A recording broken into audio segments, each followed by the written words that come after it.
जैसा कि हमने पिछले वीडियो में देखा था कि जब सीजैन वू हाओ की ब्लडी स्वॉर्ड को उठाकर कहता है कि मैं तुम्हें तुम्हारी ही स्वॉर्ड से मारूंगा, और सीजैन वू हाओ की स्वॉर्ड से वू हाओ पर ही अटैक कर देता है, और वहां पर खड़े सारे स्टूडेंट सीजैन को ऐसा करता देखकर डर जाते हैं। और वू हाओ ने भी अब ये सोच लिया था कि ये उसका एंड है, और जैसे ही सीजैन के अटैक से वू हाओ की ब्लडी स्वॉर्ड उसका सर उसके धड़ से अलग कर देने वाली थी, तभी जियान अपनी हेवी रूलर स्वॉर्ड से उस ब्लडी स्वॉर्ड को रोक लेता है। यहां तक। और हां दोस्तों, अगर आपने अभी तक इसका पिछला एपिसोड नहीं देखा तो इसे देखने के बाद उसे भी देख लेना, लिंक डिस्क्रिप्शन में है। तो अब वीडियो शुरू करते हैं। अब जियान को देखकर वू हाओ बहुत खुश हो जाता है, और उसके साथ साथ जीनन एकेडमी के स्टूडेंट भी बहुत खुश थे। इधर जियान की कजिन साओ वू भी जियान को यहां पर देखकर बहुत ज्यादा खुश थी। तभी लिटिल गर्ल जिया वहां पर आकर वू हाओ से मजाक में कहती है कि आलसी कहीं के देखा, मेरे बिना तुम लोगों का क्या हाल हो गया है।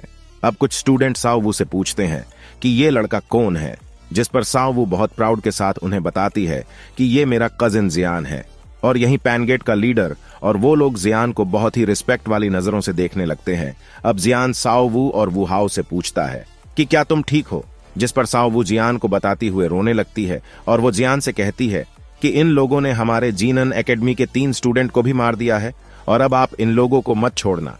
अब जियान अपनी कजिन से कहता है कि तुम टेंशन मत लो, मैं इन्हें नहीं छोड़ूंगा।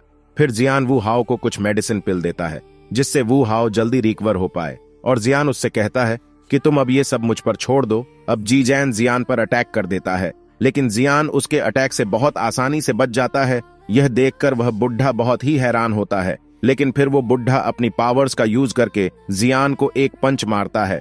तभी जियान भी अपने हाथ को अपनी फ्लेम से कवर करके उस बुढ़े के पंच पर अपना पंच मार देता है, और जियान के पंच से वो बुढ़ा 10 कदम पीछे हट जाता है। लेकिन जियान अपनी जगह से हिलता भी नहीं है, और फिर वो बुढ़ा गुस्से से कहता है तुमने अपनी पावर्स छुपाई हुई है।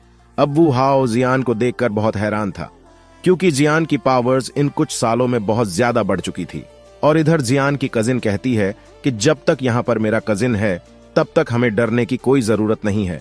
और ऊपर खड़ी लिटिल फेरी डॉक्टर सब देख रही थी कि नीचे घाटी में क्या चल रहा है। तभी माइडी और मो लिंग जियान को ऐसे फाइट करते हुए देखकर बहुत ज्यादा हैरान थे, क्योंकि उन्होंने जियान के बारे में सुना था, लेकिन कभी फाइट करते हुए देखा नहीं था। जब डेमन फ्लेम वैली के सभी लोग देखते हैं कि जियान उनके 4th एल्डर को कुत्तों की तरह भगा भगा कर मार रहा है, तो उनके चेहरे बहुत उदासी से लटक जाते हैं। और तभी जियान अपने जगह से गायब होकर उस बुढ़े के पीछे आ जाता है, और फिर जियान अपने पंच में हेवनली फ्लेम को लेकर उस बुढ़े की चेस्ट पर अपना पंच मारता है। तभी वो बुढ़ा जियान के पंच से बचने की कोशिश करता है, लेकिन ऐसा नहीं कर पाता, और वो चिल्लाता हुआ जमीन पर एक पत्थर से जा लगता है, और इस पंच से वो खून की उल्टियां करने लगता है। जब जीजैन को यह पता चलता है कि ये वही लड़का है जिसने जी गेट और शो गेट का निर्माण किया है, और तभी उसे याद आता है कि जब इस लड़के ने ब्लैक कॉर्नर रीजन के हान फेंक को भी मार दिया था, जिसका आधा पैर दोजोंग में था, तो भाई मैं क्या चीज हूं। और फिर यह सोचकर उस बुढ़े की हालत खराब हो जाती है, और वो कहता है भाई मैं तो इस लड़के से फाइट नहीं कर सकता हूं, ये तो पहले ही बहुत पावरफुल था, और अब ये 2 साल बाद ब्लैक कॉर्नर रीजन में आया है।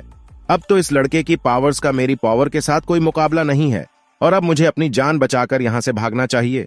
और तभी वह बुढ़ा जीनन एकेडमी के स्टूडेंट की ओर जाने लगता है, और सभी स्टूडेंट और साओ यू उस बुढ़े को अपनी ओर आता देखकर डर जाते हैं। तभी उस बुढ़े के सामने अचानक एक घोस्ट फिगर जैसा फिगर आ जाता है, और उस फिगर को देखकर उस बुढ़े की हवा टाइट हो गई थी, क्योंकि वह घोस्ट जैसा फिगर और कोई नहीं बल्कि जियान था। और जियान उन स्टूडेंट और अपनी कजिन को पीछे हटने के लिए कहता है, और तभी वो बुढ़ा वहां से भागता हुआ चिल्लाकर अपने डेमन फ्लेम वैली और दोनों एल्डरों को कहता है कि अरे बेवकूफो, वहां खड़े खड़े क्या देख रहे हो, इन सब को मार डालो। जब उन डेमन फ्लेम वैली के दोनों एल्डरों ने अपने 4th एल्डर को चिल्लाते हुए सुना, तो उन्होंने गुस्से में अपने हथियार निकाल लिए। और जियान ने जब डेमन फ्लेम वैली के लोगों को अपनी ओर आता देखता है, जिन्होंने काले कपड़े पहन रखे थे, अब जियान पर उन दोनों दोवोंग क्लास के वॉरियर में से एक ने अपने तलवार जियान की गर्दन में घुसाने ही वाला था, लेकिन वह तलवार किसी लकड़ी की टहनी की तरह जियान की गर्दन में घुसने से पहले ही टूट गई। फिर जियान एक स्माइल के साथ उस दोवोंग एक्सपर्ट्स को अपने फ्लेम की हेल्प से उसके सर को तरबूज की तरह उड़ा देता है, और वहां पर खड़े सभी लोग जियान को देखकर काफी हैरान थे, क्योंकि जियान ने डेमन फ्लेम वैली के उस एल्डर को एक अटैक से ही मार दिया है, जो वू हाओ जितना ही स्ट्रांग था। अब ये देखने के बाद डेमन फ्लेम वैली के लोगों की तो भई फटकर हाथ में आ गई थी। अब डेमन फ्लेम वैली का दूसरा एल्डर जो दोवोंग क्लास का वॉरियर था, वो वहां से कुत्तों की तरह अपनी जान बचाकर भागने लगता है, क्योंकि उसे पता था कि जियान उसे नहीं छोड़ेगा।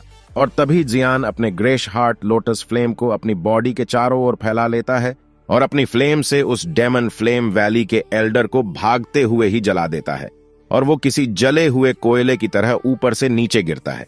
और जब डेमन फ्लेम वैली के सभी लोग जिन्होंने काले कपड़े पहने हुए थे, वो सभी चिल्लाकर वहां से भागने लगते हैं, लेकिन तभी वो जियान की इनविजिबल फ्लेम से टकरा जाते हैं, जो फॉलन हार्ट फ्लेम थी। वो डेमन फ्लेम वैली के बहुत सारे लोग जलकर राख में बदल जाते हैं। अब जियान उस राख की ओर देखने के बाद जीनन एकेडमी के स्टूडेंट और अपनी कजिन की ओर देखकर एक स्माइल करता है। और फिर वहां पर जो लड़कियां थीं, वो सभी जियान से इंप्रेस हो चुकी थी और वो आपस में जियान के बारे में बात करने लगती है। लेकिन वहां पर खड़े बाकी जीनन एकेडमी के स्टूडेंट सभी लड़कियों को जियान के बारे में ऐसे बात करते देखकर जियान से थोड़ा बहुत जलने लगते हैं। लेकिन वे अभी खुश से कि जियान ने उन्हें डेमन फ्लेम वैली के एल्ड्रो और उनके पंटरों से बचाया था। तभी जियान वू हाओ के पास आता है और उसके कंडीशन के बारे में उससे पूछता है, जिस पर वू हाओ जियान से कहता है कि मैं कुछ दिनों में ठीक हो जाऊंगा। और फिर वो जियान को देखकर कहता है कि मुझे लगता है कि तुम दोहोंग क्लास के वॉरियर बन चुके हो। और इसके साथ वहीं एल्डर माइडी और उसके साथ उसकी स्टूडेंट मोलिंग वहां पर आ जाती है। और कुछ टाइम बाद ही ऊपर से एक पर्सन नीचे गिरता है और यह पर्सन और कोई नहीं, वही बुढ़ा सीजैन था। और तभी एक प्यारी सी लड़की आसमान में दिखाई देती है, जिसने व्हाइट कलर के कपड़े पहने थे, और वो लड़की थी लिटिल फेरी डॉक्टर। फिर लिटिल फेरी डॉक्टर जियान के पास आकर कहती है, जब ये बुढ़ा तुमसे अपने जान बचाने के लिए कुत्तों की तरह भाग रहा था, तो इसकी मुलाकात मुझसे हो गई और मैं इसको जिंदा पकड़ना चाहती थी, और मुझे नहीं पता था कि ये बुढ़ा मेरे थोड़े से भी पॉइजन को झेल नहीं पाएगा। और जैसे ही मैंने इस पर अपने पॉइजन का एक छोटा सा अटैक किया, वो यह तभी निकल लिया। और दोस्तों, आपको पता ही है कि लिटिल फेरी डॉक्टर दोजोंग लेवल की वॉरियर है, और यह बुढ़ा कहां लिटिल फेरी डॉक्टर के आगे टिक पाता, और ये तो पहले ही काफी इंजर्ड हो चुका था। अब वो हाउ लिटिल फेरी डॉक्टर के सुंदर चेहरे को देखकर सोचता है कि आखिरकार जियान के साथ ही इतनी स्ट्रांग और सुंदर लड़कियां क्यों रहती हैं। और अब जियान एक स्माइल के साथ उस बुढ़े की बॉडी को देखते हुए वू हाओ से पूछता है कि ये डेमन फ्लेम वैली का हमारे जीनन एकेडमी और शोगेट के साथ क्या पंगा है, जिस पर वू हाओ जियान को सब बताता है कि ये demon flame valley black corner region की बहुत पुरानी फैक्शन है, और इन 2 सालों में शोगेट बहुत स्ट्रांग हो गया है। और इस पर डेमन फ्लेम वैली को शोगेट की इतनी बढ़ती पावर्स को देखकर जलन होने लगी थी, और इस वजह से डीमन फ्लेम वैली ने अपनी ब्लैक कॉर्नर रीजन में बहुत ओल्ड फैक्शन होने के कारण उसने शोगेट पर दबाव डाला और शवगेट से बहुत सारी फाइट भी की है, जिस फाइट में शॉगेट लगातार हार रहा था। लेकिन फिर जीनन एकेडमी के एक्सपर्ट्स ने आकर डीमन फ्लेम वैली की बहुत ही ज्यादा पिटाई की और डीमन फ्लेम वैली के बहुत सारे एक्सपर्ट्स को भी मार दिया था। अब इसी कारण से डीमन फ्लेम वैली हमारी जीनन एकेडमी की दुश्मन बनी बैठी है, और पिछले 2 सालों से ये डीमन फ्लेम वैली के एक्सपर्ट्स हमारे जीनन एकेडमी के स्टूडेंट को टारगेट बनाकर उन्हें मार रहे हैं। और ये डेमन फ्लेम वैली पिछली बार की तरह हानफेंग से कम पावरफुल नहीं है, और अभी के लिए जीनन एकेडमी की पावर्स के साथ हम इस डेमन फ्लेम वैली को कंप्लीटली खत्म नहीं कर सकते हैं। और ये तो अच्छा हुआ कि आज तुम यहां आ गए, वरना भाई हमारा तो पत्ता कट चुका होता अभी तक। अब जियान हंसकर कहता है कि ये डीमन फ्लेम वैली जीतने भी पुरानी हो, लेकिन ये जीनन एकेडमी से पुरानी तो नहीं है। और फिर वो हाओ से कहता है कि सभी को ये लगता है कि जीनन एकेडमी में सिर्फ एक दोजोंग एक्सपर्ट्स है और वो फर्स्ट एल्डर सुकियान है, लेकिन मैं जानता हूं कि जीनन एकेडमी की रियल पावर्स तो जीनन एकेडमी में छुपी हुई है, जैसे कि जीनन एकेडमी के वो मिस्टीरियस 2 हॉल गार्डियन जो बहुत कम ही दिखाई देते हैं।